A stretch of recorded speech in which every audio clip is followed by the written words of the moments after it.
Hello bachcho, let's read this question, and the question says a 5 centimeter cube solution of H2O2 liberates 0.508 gram of iodine from acidified Ki solution.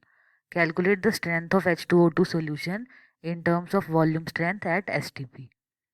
First of all, the key concept for the question is volume strength.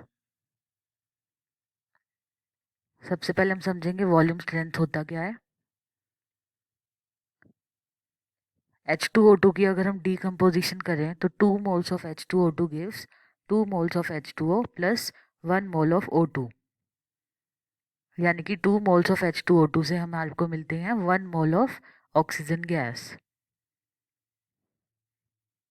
And हमें पता है कि STP condition पर 1 मोल होता है 22.4 litre के equal.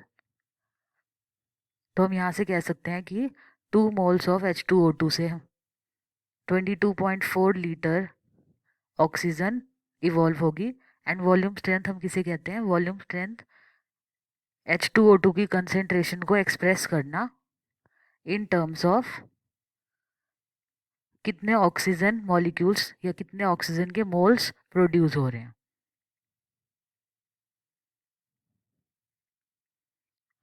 या तो उसकी वॉल्यूम की टर्म्स में या नंबर ऑफ मोल्स की टर्म्स में। तो यहाँ पर हमारे पास वॉल्यूम स्ट्रेंथ क्या हो जाएगी? 1 मोल H2O2 के लिए, यानी कि 1 मोलर सोल्यूशन अगर H2O2 का ले तो उससे हमारे को 11.2 लीटर ऑफ ऑक्सीजन प्रोवाइड होगी। यानी कि हम कह सकते हैं volume strength of 1 molar solution of H2O2 is equal to 11.2। ये 1 मोलर के केस में रहेगी। एंड अगर हमें नॉर्मेलिटी की टर्म्स में निकालनी है तो हम इसको डिवाइड करेंगे n फैक्टर से, यानी कि 1 नॉर्मल सॉल्यूशन अगर दी जाएगी H2O2 की तो उस केस में हमारे पास 11.2 डिवाइडेड बाई 2 यानी कि 5.6 हो जाएगा वॉल्यूम स्ट्रेंथ। बिकॉज यहाँ पर n फैक्टर H2O2 का होता है 2, because it liberates to give 2H positive in its solution form. तो यहाँ पर n फैक्टर होगा 5.6।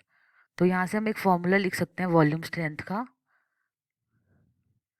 नॉर्मेलिटी इंटू 5.6, जो हम इस क्वेश्चन में यूज़ करने वाले हैं। अब हमारे पास जो गिवन कंडीशन है हम वो लिखेंगे। H2O2 की वॉल्यूम गिवन है एंड आयोडीन का मास गिवन है। तो हम यहाँ से लिख सकते हैं वॉल्यूम 5 सेंटीमीटर क्यूब एंड कितना वेट प्रोड्यूस हो रहा है आयोडीन का, दैट इज 0.508 ग्राम्स। ये H2O2 की वॉल्यूम है एंड ये आयोडीन का मास प्रोड्यूस्ड है। अब हम टाइट्रेशन करते हैं तो उसके लिए रिएक्शन लिखेंगे एक H2O2 प्लस 2I माइनस जो कि Ki से आएगा, प्लस एसिडिक है तो H plus, forming 2H2O plus I2। तो ये रिएक्शन के अकॉर्डिंग हम टाइट्रेशन करते हैं। तो हम यहाँ से लिख सकते हैं कि M1V1 इक्वल्स टू M2V2। यहाँ पर हमने लिया H2O2 एंड इधर हम ले सकते हैं I2। अब यहाँ पर हम वैल्यूज पुट करेंगे। मोलैरिटी ऑफ H2O2 हमें फाइंड आउट करनी है। वॉल्यूम ऑफ H2O2 हमें गिवन है 5। मोलैरिटी ऑफ आयोडीन के लिए हम फॉर्मूला अप्लाई करेंगे मोलैरिटी का, which is given by given weight upon molecular weight into 1000 upon volume in ml। तो हम यहाँ से लिख सकते हैं given weight of iodine, because यहाँ मोलैरिटी आयोडीन की फाइंड आउट करनी है तो हमें गिवन वेट यहाँ दिया हुआ है 0.508। आयोडीन का मॉलिक्यूलर मास होता है 254। Molecular weight of iodine is 254 ग्राम पर मोल इंटू 1000। वॉल्यूम हमें आयोडीन की नहीं पता है तो हम इसको V2 ही लिख सकते हैं इंटू V2। यहाँ पर V2 आएगा, सो दोबारा से V2 आएगा। तो सॉल्विंग दिस यहाँ पर हम फाइंड आउट कर सकते हैं molarity of H2O2, which will be 0.508 into 1000 divided by 254 into 5। तो इसकी कैलकुलेशन पर हमारे पास मोलैरिटी आ जाएगी H2O2 की 0.4 मोलर देन हमें मोलैरिटी से नॉर्मेलिटी फाइंड आउट करने का क्या तरीका है? Normality of H2O2 is given by molarity into n factor. तो यहाँ से हम मोलैरिटी हमने अभी फाइंड आउट करी है 0.4, अभी n फैक्टर हमने डिस्कस किया था दैट वाज 2।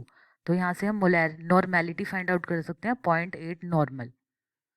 अब जो फॉर्मूला हमने यहाँ पर अप्लाई किया था वॉल्यूम स्ट्रेंथ का, which was given by normality into 5.6, तो हम लास्ट फाइंड आउट कर सकते हैं volume strength which is given by normality of H2O2 यानी कि 0.8 into 5.6 which will be equal to 4.48।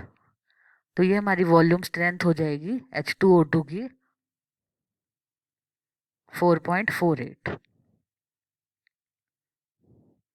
तो हमारे को कैलकुलेट करनी थी strength in terms of volume strength, तो हमने यहाँ पर वॉल्यूम स्ट्रेंथ फाइंड आउट कर ली 4.8।